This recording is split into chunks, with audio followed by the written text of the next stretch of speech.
it can be very easy for us as mothers of children with special needs to lose the balance between our needs and our children's needs. My name is Elizabeth Schaefer, and I'm a pediatric occupational therapist and mother of 2 children with autism and ADHD. The last decade has been quite a journey for me, and I am sure many of you have had similar experiences. But these experiences have taught me a lot of lessons. My focus for many years has been to support children in decreasing their stress, anxiety, and support their self-regulation. But through my own journey and my own research, I have realized the importance and impact of us as mothers to be able to manage our stress, anxieties, and self-regulation abilities. But little is being done to support us. Because when we are happy, we're less stressed, we have more control over our state of well-being. It benefits not only us, but it really does benefit our children as well. When we are giving too much of ourselves, our energy and our time to our children, and if we are not careful, we can be giving more than what we have, which is why I ended up feeling depleted and burnt out for several years. But that was my normal state of well-being, so I didn't know otherwise. The insights I am sharing with you in this video were extremely helpful for me, and I hope they're helpful for you as well. You deserve to be supported just as much as your kids. Enjoy. I think it's so important to share these 3 things and for parents to decrease their stress and to make sure they're focused on their well-being, because only you can prevent burnout. Also, your children are learning how to approach the world from you. When we are in a state of stress, they are feeling it, especially our neurosensitive kiddos. And they're going to approach situations to see how we react to how they should react emotionally. Also, if we learn some really good self-regulation techniques and strategies to implement during challenging situations, then we can teach our kids to do the same. But it's much harder when we are in those moments of fight and flight, which I have been there often. But when we're in a better place, we can make better choices. That's why it is so important to take care of yourself. And the third reason, you deserve it. I love this picture. It's the image of the woman who in World War II rolled up her sleeves and got into the jobs that used to be for men when the men were off at war, because that's what they needed to do. They stepped up and filled the role they needed to at that moment. I feel like we as parents did the same thing. We didn't foresee having a child with special needs when we decided to have a child. But I feel like all of us rolled up our sleeves and we got in there and tried to find out what was going on and how we could best help our kids. You did a great job. Now you deserve some of all that giving back to yourself. So here are my top 3. Number 1, be in the here and now. Very, very important. Jon Kabat-Zinn puts it very well. The best way to capture moments is to pay attention. This is how we cultivate mindfulness. There's a lot more to mindfulness, but this is at the very core, being in the present moment. And he adds some more to that, non-judgmentally, with all your senses. Not judging the moment, just being in the moment. Emotionally, it is so important to be in the moment. I feel a lot of times we as parents tend to dwell on the past, in that guilt, I should have done this, and the shame, thinking of something that happened and feeling shameful about it. It does cause a state of depression. Like Lao Tzu puts it, if you are depressed, you are living in the past. And if you are anxious, you are living the future. How many of us are worried about our kids' future? A lot of the time. And then he says, if you are at peace, you are living in the present. And that's so true. Mentally, we tend to jump back and forth, feeling like we should have done something or dwelling on something that happened. And do we make the right choices or whatever? We're worrying about some of the things that happened in the past. And then we jump to the future and we're worried about the future. We can't change the future. We can change the things right now that will help in the future. Very good to be in the present moment. Here's a great simple way to help us be in the present moment. It's a way to check in. Often we are just going, and we don't check in. I can't tell you how many times it's been 3 o'clock and I forgot to eat. You know, we're so mentally in our head that we're not checking in with our bodies and saying, what do we need? Have we stopped to breathe? Have we taken a moment? So this is a great technique. Stop what you're doing. Do it twice throughout the day. Just take a minute and just stop. Take a breath. So often we are not breathing. Take a couple deep breaths. 3 deep breaths in for 3 seconds and 3 deep breaths out for 3 seconds. That will calm your nervous system. Observe what's around you. Today, I took my son to the park. We saw 21 baby geese. We sat and we watched these baby geese and observed how cute they were. So many people didn't even care what we were looking at and just flew right past us or walked right past us. You know, there's so many things that we miss in life because we're going too fast. Stop, observe what's around you. What do you see? What do you smell? Observe how you feel. Are your shoulders hiked up to your ears? Are you hunched over? Is your stomach growling because you haven't eaten? Observe internally and externally, and then proceed. This can be as short as 60 seconds or as long as 5 minutes, but it's so important to check in with yourself. Second thing, be mindful of your thoughts. So we don't have control of our thoughts. Our thoughts are going in and out in relation to what's going on outside of us, what happened in the past, what our subconscious is feeling.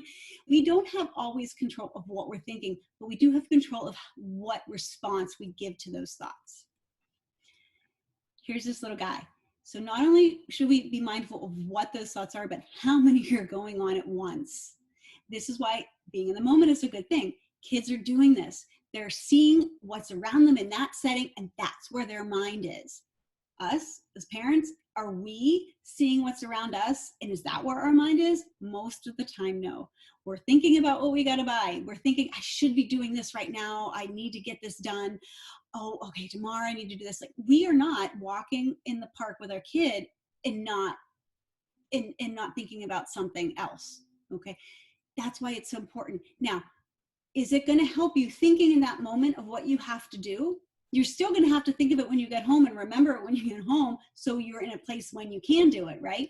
So in those moments when you can't do certain things, just be in the moment. You'll be happier. Autonomic negative thoughts. These are another thing that we have. We can't control them. Our mind is just wired like that. We tend to focus and have more negative thoughts than we do positive thoughts. There are many different types of ANTs, autonomic negative thoughts. I'm just going to talk about 2. Catastrophizing. This we do a lot. It's a small problem, but we make it much bigger. Have you ever done that with your kid? He is flipping out in a birthday, and I think he's making a scene, and all of a sudden I make it so big, oh my God, he's never gonna be invited back. Or I make a big deal about it, and you know what, it was just something little that every kid does, but I'm so used to taking everything my kid does purposely, and I make such a big deal about it. My son always also does this. He'll make a little mistake and he'll say, oh my God, I'm gonna not get into college. I should just quit school now. And it was one mistake on a piece of paper. Catastrophizing, it doesn't help us. But if we recognize when we're doing it in the moment, we can kind of be gentle with ourselves and say, relax, keep it in the moment, keep it to what the situation is. And should have, could have, would have. When you say you should have, you are dwelling in the past. You cannot change what happened in the past. You can reflect on it, you can learn from it and say, I'm going to do it differently next time. That's empowering. If you look back and say, I should have and I could have, that's disempowering because you're blaming yourself for doing it the way you did. You made the best choice in that moment. Accept it and learn from it. Don't feel guilty about it and dwell over it. Einstein puts it very well. The world as we have created it is a process of our thinking. It cannot be changed without changing our thinking. This is so true. This is what I'm talking about right now. We can't change our COVID situation, but we can change our thought process while we're going through it. Compassion is another thing. As you are focusing on your thoughts, try to make them more compassionate for yourself and for your others in your household. They are going to be much more happier for this, and so are you. Love and compassion are necessities, not luxuries. Without them, humanity cannot survive. If you want others to be happy, practice compassion. If you want to be happy, practice compassion. This is so true. In those challenging moments when I've gotten enough sleep and I'm actually able to breathe before I react, I give myself compassion for, oh my God, I have to deal with this again, or, oh, this is a really challenging situation. When I give myself compassion, I can stop, be in a better place. And then I look at my son, because say it's my son that did something, which is usually the case. I can look at him and I can say, you know what? You didn't mean to do it this way. I'm going to be compassionate about this, and I'm going to help you make a better choice next time instead of yell at you for doing this again for the 50th time. Compassion really goes a long way. We're focusing back on you. Be compassionate to yourself. Stop judging yourself. We do this a lot. Look in the mirror. Instead of judging all the things that are wrong, start looking at what is right. Engage in internal dialogues that are caring, not critical. We do this all the time. I guarantee you, when you start to really look at your thoughts, you would not be your friend if a friend was telling you all the thoughts that you were telling yourself throughout the day. We're focused on those. When you feel like you're being critical on yourself, shift it to being a more caring comment. And emotionally support yourself as you would a friend when confronting painful situations. We're right now in a very challenging situation, and we don't always have our friends right next to us to give us that hug and that reassurance. We can get over the phone, but you know what, right now you need to give it to yourself. So when you are feeling upset or in a painful situation, what would you tell a friend if they were going through the same thing? And follow that advice. I love this picture. That little girl probably did something that she shouldn't have, or broke something. She made a mistake. That face tells it all. You know what that little girl is going to do? She is going to look at that. Mom probably going to come up, pick it up, or talk to her about it, whatever. And you know what that girl's going to do next? She's going to run and go play. She is not going to think ever again about what just happened. Do we do that as adults when we make mistakes? No, we usually carry it with us and we beat ourselves up about it. We are all human. Everyone makes mistakes. Perfection is impossible. This is key to happiness, remembering that, because so often we hold ourselves to such high standards, and then when we can't meet those standards, we beat ourselves up. You know what? Strive to be good at things, but when you make mistakes, be okay with that and learn from it, and don't beat yourself up and carry it with you. Be like that little girl. And number 3, focus your attention on what is right more than what is wrong.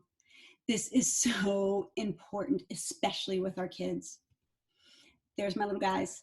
You know, when I started switching, instead of focusing always on their challenges, which I did a lot, right? I think we do that as mothers. We're focusing on what they can't do, both because it's in our face and we're getting frustrated from it, or because we're like, oh, we need to get help. We need to get help. And we focus on all of those things they're struggling with. We do that in the educational system too, right? We always get help and focus all the attention on what they're challenged with, instead of focusing on the good and what they can do well and what their strengths are.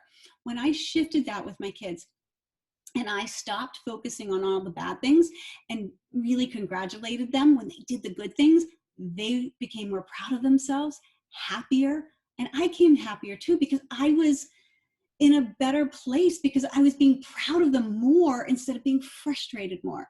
So please, in these moments, start focusing on what they are doing well in these moments, not the fact that they have left their clothes in the bathroom for the 850th time. But the 2 times they pick them up, congratulate them with. They're much more likely to want to repeat that and get that same feeling.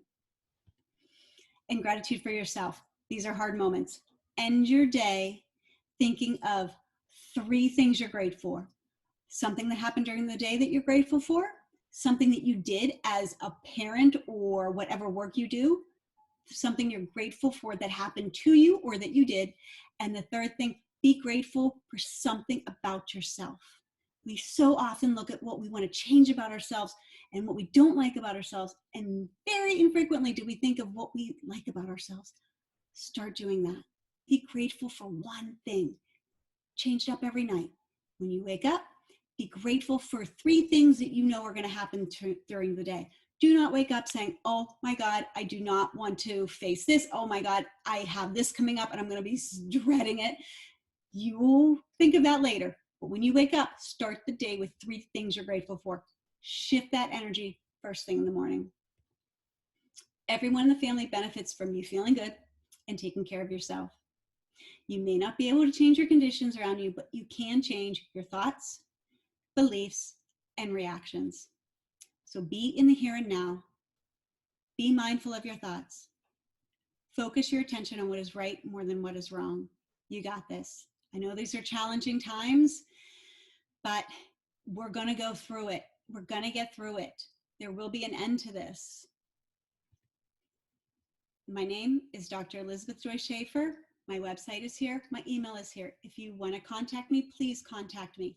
I do have some more courses coming up that dives deeper into what we just talked about, and we do it live online with a group of other parents who also have children with special needs, who are wanting and ready to shift out of a state of survival parenting, which I have been in. It is very challenging, I understand, to more mindful parenting, to shift out and get control of our thoughts and how we react and increase our resilience for these challenging moments. If you want to join us, I would love to have you. Otherwise, please take these tips, take care of yourself, okay?